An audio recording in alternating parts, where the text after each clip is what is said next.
என்ன அவமானப்படுத்திட்டான்னு தானே அவளை துரத்தி விட்டீங்க. ஆமா. அப்போ அதுக்கு அர்த்தம் என்ன?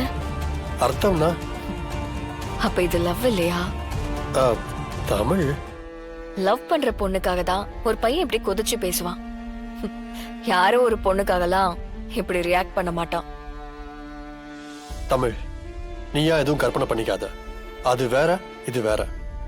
நான் தான் உன்கிட்ட ஆல்ரெடி சொல்லியிருக்கேன்ல, உன் மேல ஒரு கன்சர்ன் இருக்கு, அவ்வளவுதான். இன்னொன்னு, அந்த சிச்சுவேஷன்ல நான் ரியாக்ட் பண்ணாம இருந்தேன்னா ஜானு என்ன சந்தேகப்பட்டிருப்பாங்கல்ல. இல்ல, அது ஆக்டிங் கிடையாது, உண்மை. உங்களோட உண்மையான கோவம் எது, பொய்யான கோவம் எதுன்னு எனக்கு நல்லா தெரியும். நான் உங்களோட உண்மையான கோவத்தை உங்க கண்ணுல நான் பார்த்தேன். இன்றே டவுன்லோட் செய்து உங்கள் ஃபேவரட் ஷோக்களை என்ஜாய் பண்ணுங்க.